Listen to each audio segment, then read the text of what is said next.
This is my RC-505. Now I'm going to show you that I use a reverb. I have this programmed as a reverb, and I typically use that and trigger it when I am doing vocals or something like that. And if I want more reverb, I just turn it up or down. Now I like to trigger my loops with my hands. There's one loop, there's another loop, or sometimes I like to trigger both loops and then take them back out. Yay!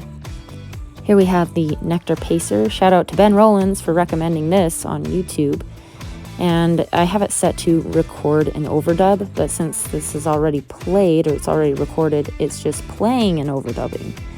Now right now those are playing, and I have an all start, all stop over here.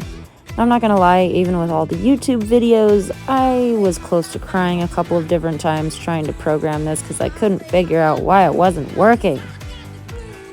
But you know, if you don't want to use a MIDI foot controller, you can just use this thing right here. This is the all start, all stop without a foot controller. Okay.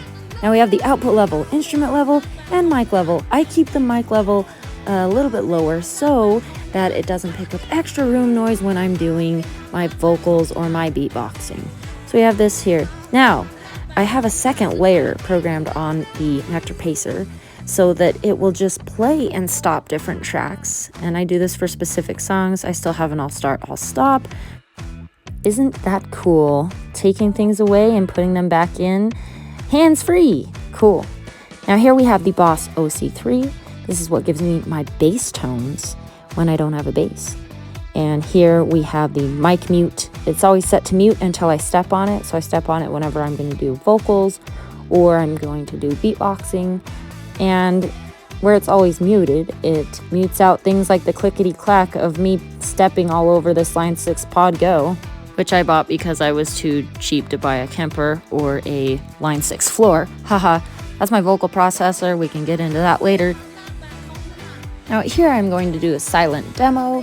Now, when I am doing the drum pad, I trigger this with my foot. If I am doing a beatboxing, I will trigger it with my hands because I have to have my feet to push down on the mic mute.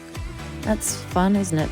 Anyways, the rest of these are set to singular mode. Now, multi-mode is where all of the tracks are playing at the same time, which is what most looper pedals are set to, just in general. But I have these set to singular mode so that I can play more than one chord progression. As you can see, at the end of the section, I would switch to the next one and it stops the last one, hence the, singular mode. And I have this set, at least this template, I have it set to do 3 of them, so I can switch to 3 different sections at will, whichever ones that I want to. So it makes it super handy for that kind of thing. Now on number 5, over there on the end, I will usually have this set to multi-mode, so it will continue playing with all the other tracks. It'll continue playing with the drums, and it'll continue to play with the number 2, which was that first section that I did. So it makes it so I can have harmonies kicking in and playing at the same time. Super fun. Like I said before, I have different templates. This one, I have drums. I would do single, so 2 musical sections, and then 2 that are set that I will do vocals on, or, maybe I'll do a shaker on one of them, but it just allows for, a few other options. But yeah, that's what I have for that template. Now, going over to here, I have my MIDI in, and that's for the MIDI foot controller. The L mono is my line out. The auxiliary goes into the drum pad, and the L mono is the instrument, and then the microphone and that whole thing. I really like this because I don't need blocks to plug in my iPad or the tip jar thing. And this is my top tier part of my Bauer whatever thingamajig that I bought from Harbor Freight. There you have that. And I like it because it's always on top of the stack that I have, and it makes easy access so that I can grab, cables or things that I need when I'm not doing a looping show, because I do get hired out as a guitarist at different times, or I get hired out for other stuff. So I don't have to dig through all of my stuff in order to get my cables. Here I have my extremely old iPad. It still uses the wide plug-in. And then I put my tip jar in there, and I have my sign nice and snug, and that's the second tier.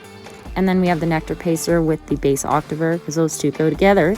And then I forgot to say this, but the pad is actually plugged into the headphones. So I have it plugged into the headphone jack. That's what sounded best when I was testing it out. And all of those things, the looper, the drum pad, and the line 6 all go into the bottom tier, and that's it.